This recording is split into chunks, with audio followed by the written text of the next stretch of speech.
Welcome to MMO Grinder's Sidequest, where I take a look at early open or closed betas, subscription trials, and simpler titles, giving you a quick first impression. Today I'll be looking at the Elder Scrolls Online, known also as ESO or TESO, the MMO version of the long-beloved Elder Scrolls series, set to launch within a few months. Now that the NDA has been lifted, and the beta weekend has once again passed, let's take a first-hand look at the highly anticipated title and see how it measures up. One quick note, I personally have little experience with, but a bit of knowledge about, the Elder Scrolls series.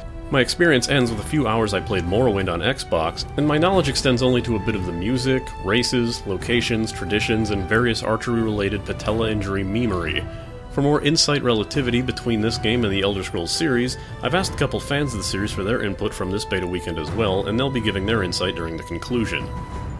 Graphics in the game were a mixed bag. Nice, but not the best, and those who placed a lot of stock in the games for their graphics won't really be blown away, but it's still fairly easy to run while looking pretty impressive.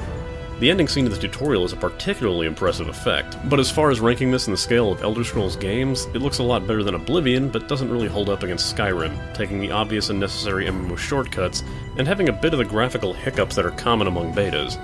If you find yourself stuck in a fairly common game issue, such as being frozen in the crafting animation, typing /reload UI was enough to fix it. Those expecting the traditional music of the Elder Scrolls shouldn't be disappointed, as what you would expect is in the game.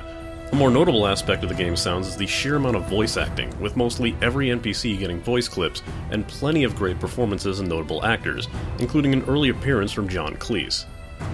Of course, with any Elder Scrolls game, every NPC getting a line means that there are plenty of times that lines get repeated with various voices and reads. Let's just say that after a while, I was tired of the people I'd rescued in one quest being shocked that an Argonian savage made this? There are 3 alliances you can choose from, with 3 races attached to each. Each alliance gets their own starter area, and you cannot party up with other alliances.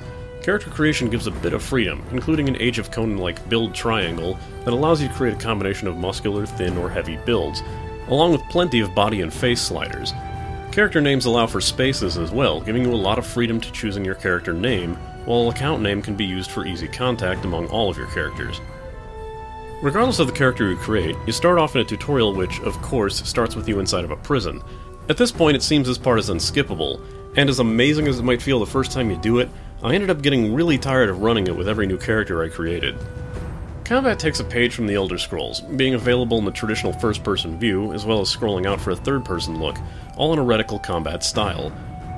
By default, you have a left-click chargeable weapon swing, and you right-click and hold to enter blocking stance. Pressing both left and right mouse buttons at once can perform a shove attack to interrupt enemy attacks. There's plenty of freedom to customize your character, and while you do choose a class at the start, you can specialize on that class's skills, the skills of your chosen weapon, your armor, or what have you. You must make use of a weapon or armor to gain experience and levels in it, but you can't unlock the potential of those levels until you gain a skill point, either through character level or collecting these sky shards scattered around the map. Gaining levels comes across as rather slow, perhaps part of the system, as spending several hours in the game won't get you much higher than level 7, even across 3 areas. The beta weekend made leveling a bit of a challenge, as quests are your main form of experience gain, and many areas require you to complete a certain amount of them before you're permitted to leave. The problem laid with the broken or bugged quests, failing to spawn enemies properly and literally stopping people from being able to continue further in the game. There's a crafting system that's not tutorialized right now, which is deceptively simple but rather challenging to just figure out on your own. Items needed for crafting are scattered among the map and not highlighted in any special manner, which is good or bad depending on who you ask. In order to make use of them, you must refine them by extracting the materials, either by stacks of the raw materials or through armor and weaponry that you have no use for. You don't have to specialize in any sort of crafting in order to make use of it. For a game that is well versed in a series where you play the lone hero, people are expectedly everywhere, even in instanced areas where the story would make you think that you were on your own. It took away from the scope of the danger when my foray into a dark prison to rescue someone was met with about a dozen other people looking to do the exact same thing. I understand some people don't like the concept of solo content in an MMO, but it feels like there should be some form of compromise here. Perhaps closing the instant story content and inviting only the friends that you wish to have along. Speaking of friends, it's easy enough to add people you know by either their character name or account name, and adding them will alert you to any character that they're currently playing on. You can also join up to 5 guilds, which all characters that you create will be a part of, even if there's seemingly no way to play in cross-faction groups. If you are grouped with a friend but are unable to see them, despite the marker showing them right next to you, you're probably separated into separate channels and must use the travel to player option in order to be in the same area. In another baffling move, you cannot trade with other players if they're in your group. I'm hoping that's just a beta bug. The community is obviously split on how they feel about the game, some being painfully dedicated, ranting about free-to-play stigmas and claiming that they'll have no problem paying for it, some even going as far to say that they won't play it if it does go free-to-play, and others mentioning that they just couldn't possibly imagine paying for it at all. Chat remains mostly helpful and quiet until the obvious chat trolls show up, even falling for the Neverwinter troll staple of WoW was the first MMO. Speaking of Neverwinter, this also seems to be another game where those dedicated to the world and lore are going to be at odds with people with ridiculous character names who are only there to be obnoxious. If there's any point in the favor of this game's upcoming paywall, it'd probably be that one. The most common issue people state is that it's too MMO to be Elder Scrolls, and too Elder Scrolls to be an MMO. But let's hear some thoughts from a couple players and Elder Scrolls fans who got to experience the game for the first time this weekend. MegaGWolf of the G-View and Pixelated Memories, and Nash of Radio Dead Air. My time with the Elder Scrolls Online can be summed up with one sound. I've played most of the Elder Scrolls games and a lot of MMOs, and it feels like they were trying to get the best of both worlds, but came short on both. Things I liked personally were the combat, reminded me a lot of the current games, but with a bit of added flair to them with the slotted skills. The graphics, which as Chaos said, not the best, but still looked better than Skyrim at times. And the crafting, though I hear I'm in the minority. My issues with it come from the fact that it is an MMO and certain Elder Scrolls things do not fit well. Instances are open to the world and they don't create instance dungeons just for you or your party. This makes doing things you're used to feel pointless. Like stealth attacks. You take your time to sneak up on an enemy just for another player to snipe him from across the room. Another issue is party play. It feels like this game doesn't even need a party system, apart from maybe having a chat or those arrows to tell you where your friends are, as killing enemies and collecting items doesn't add to your party's goal. That with the non-instance dungeons makes me wonder why you should party up at all. And one other thing I was asked when I said I'd played was about the enemy's lack of solidity. The fact that you can walk through every enemy and people say it feels weird. Personally, I feel it has to be this way because if everyone was a solid object that you couldn't walk through, I could see that getting very messy very quickly.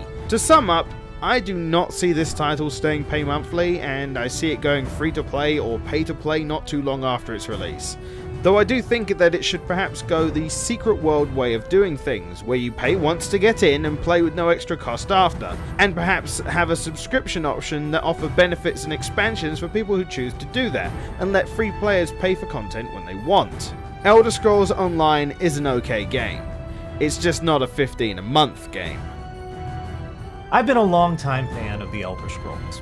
I got into it around Morrowind and hung on through Oblivion and Skyrim, even going back and poking around at Arena and Daggerfall. I love the setting, and I especially love the open, seemingly boundless worlds that the later games made available. The single-player focus is key, giving you a sense that the world is yours to do with as you see fit. That's why the idea of the Elder Scrolls Online seems odd. It's not the kind of game that lends itself to the normal MMO format, but that's exactly what we're presented with. Just like every game since WoW and EverQuest, Elder Scrolls Online is easily recognizable. Slotted buttons? Check. Item color denoting rarity and power? Check. Hand-holding limitations? Great big check. For the first 7 or 8 levels, you're in a slot. It's linear in the extreme. The starting area pales in comparison to the grand open feeling of Skyrim. Between the map size and the hundreds of other players, it's downright claustrophobic. And this is about your first 10 to 12 hours of play in a nutshell. Going from one quest to the next, a few side jobs, more or less being herded down the chute, cattle style. What was available to us in the beta was limited, so we ran into a lot of brick walls, quest-wise. Eventually, slowly, it was just beginning to seem a little like the Elder Scrolls again, but we only got our foot in the door before it closed on us. Still, you could see where exploring was beginning to be encouraged, and going off the beaten track could be seen as worthwhile. But to wait for what is easily 2 days of playtime for most people to even start to feel like the Elder Scrolls is a lot to stomach. In the early going, it's a muddle. It wants to be Skyrim, and it wants to be WoW, and it doesn't do a very good job at either. Now, the skill system is really impressive, I have to admit. You're given so many options to tailor your character exactly to your playstyle, it's almost ridiculous. skills, class skills, weapon skills, armor skills, race skills, guild skills, craft skills, and eventually even vampire and werewolf skills. But there's such a thing as too much of a good thing, and early on, it's a little overwhelming. Eventually I got the feel for it, but again, how many people are going to have that kind of free time and patience to overcome the frustration? Crafting needs some major tweaking. I was able to get to level 20 in Sword and Shield, level 18 in Heavy Armor, level 19 in some of my class skills, and a whopping level 3 in Blacksmithing. Crafting items barely nudged the XP meter. Breaking down items found in game moved it a little more, but not much. Not to mention that getting one special trait on one item, like a sword or a helmet, takes 6 hours of real time for each piece, and they can only be researched one at a time. I was level 15 with a bag full of iron ingots, and all I could make were level 1 items. Early going needs to be more forgiving, because going through 1,000 components and a week's worth of actual time to get to the next level of crafting at the very start is off-putting at best and downright discouraging at worst. The storyline is not so horrible, even though Elder Scrolls purists will rage about the apparent retcon to the series' history. Still, the racial spread of the plotline wasn't exactly balanced. The Aldmeri Dominion gets both of the stealthy races, the Daggerfall Covenant gets 2 heavy fighter types, and the Ebonheart Pact gets 2 sets of magical big guns. If you pre-order, you can play in any alliance you like with any race you want, but if you don't, you might end up in a little bit of a lopsided contest against the other 2 groups. Maybe some of the traits can be juggled, I don't know. It felt off in a big way. After the initial start left a bad taste in my mouth, I stuck with it and started to have a little fun. But those first few levels need some serious revision. MMO players are going to be annoyed at the time to results ratio, and Elder Scrolls players are going to be longing for the classic hit the ground running playstyle. In Skyrim, once you enter the world, you can follow the main quest, or you can fuck off into the hills if you want. Either is equally fun. Elder Scrolls Online essentially keeps you penned in for most of the start, and it's going to rankle a lot of series fans. Is this a good game? It's not horrible. It's very much a post-WoW MMO following the classic design. It brings in some Elder Scroll elements, and the storyline feels easily recognizable as part of the Tamriel experience. But it's frustrating at the outset, and once you hit the high levels, you have little else to do but PvP, and that's where a lot of Elder Scroll diehards are going to bail out. As much as we like the mechanics, we're also a fan of the story. A constant capture the flag without end doesn't speak to that. I predict Elder Scrolls Online will hit free-to-play quickly, probably at the same speed the Old Republic did, and likely for the same reasons. It's certainly possible to make an MMO to cater to the Elder Scrolls crowd, but a rush to endgame for the chance at eternal PvP is not what fans want from the series. If you want to try it, go ahead. But if you're watching your budget or just don't feel like paying $60 plus a steep $15 a month subscription fee, then wait a few months. I have the feeling eventually you won't have to invest a dime. Let me put it another way. Anybody remember the Elder Scrolls Redguard? Exactly. As for me, as an MMO player, I found a lot of the more unique takes on mechanics and customization, and more direct focus on story to be a lot more intriguing than most MMOs, with some of the quests actually being quite clever, and others being wonderfully atmospheric. I enjoy the minor touches, like the easily missed moral choice aspects of the game, subtly using phasing to place NPCs in blink and you'll miss it situations depending on what you choose to say to them during the quests. There's a bit of uniqueness here, but there's too much catering to both sides of the fence that doesn't seem like it's going to please either side. I couldn't imagine paying monthly for this, but I'm positive it'll find a niche audience. Whether that niche audience will be able to keep it afloat as a subscription MMO will remain to be seen. This has been an MMO Grinder Sidequest, and it's time I logged out.